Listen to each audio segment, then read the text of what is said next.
ఒక పెద్ద ఋషి దారిలో వెళ్తా ఉన్నాడు. ఆయనకు వచ్చేసి దాహం వేసింది, ఫుడ్ ఆకలేసింది. దగ్గరలో ఉన్నటువంటి గుడిసెలోకి వెళ్ళాడు. ఆ గుడిసెలో ఉన్నటువంటి ఫ్యామిలీ మెంబర్స్ వచ్చి, అయ్యో ఋషి గారు, గురువు గారు, రండి రండి అని వెల్కమ్ చేశారు. ఆయనకి ఫుడ్ ఇచ్చారు, వాటర్ ఇచ్చారు, షెల్టర్ ఇచ్చారు. అంతా ఇచ్చిన తర్వాత ఒక రిక్వెస్ట్ అండి, గురువుగారు మేము వచ్చేసి ఈ బర్రె ఇచ్చేటువంటి పాలతోనే బతుకుతున్నాం, మా బ్రతుకు గడవడమే కష్టంగా ఉంది, మాకు ఏదైనా ఒక సలహా చెప్పండి మా లైఫ్ బాగుపడాలంటే. అంటే ఆయన ఏం చెప్పాడంటే, ఒకే ఒక సలహా, ముందు ఆ బర్రెని చంపేసేయండి అన్నాడంట. సరే అని చెప్పి ఈ గురువుగారు వెళ్ళిపోయారు.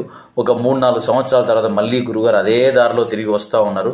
వచ్చేటప్పుడు ఆ దారిలో గుడిసె లేదు, ఆ గుడిసె ప్లేస్లో పెద్ద భవనం ఉంది. అండ్ ఇంటి ముందర వచ్చేసి చాలామందికి భోజనాలు, అన్నదానాలన్నీ జరుగుతూ ఉన్నాయి.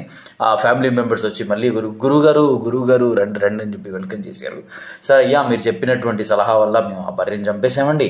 ఆ బర్రెని చంపడం వల్ల వచ్చేసి మాకు 2-3 రోజులు ఫుడ్ లేదు, ఏం లేదు, ఏం చేయాలో తోచలేదు. మొత్తం ఫ్యామిలీ మెంబర్స్ ఉన్న అవకాశాలన్నీ ఎక్స్ప్లోర్ చేసి, మాకున్న టాలెంట్ని, స్కిల్ అన్నీ వాడి అన్నీ ఎక్స్ప్లోర్ చేసాం. ఈరోజు ఈ స్థాయిలో ఉన్నామండి.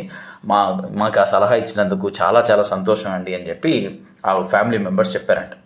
సో మనలో చాలామంది కూడా ఆ బర్రె అనేటువంటి ఒక కంఫర్ట్ జోన్లో ఉండి చాలా ఇబ్బంది పడుతూ ఉంటాం. So come out of comfort zone, explore all your talent and skills and get the next level. Guys, ఒక చిన్న డిస్క్లైమర్ ఏంటంటే, నేను అనిమల్స్ చంపడం నా ఉద్దేశం కాదని జస్ట్ ఒక స్టోరీ కోసం చెప్పాను అంతే. రైట్?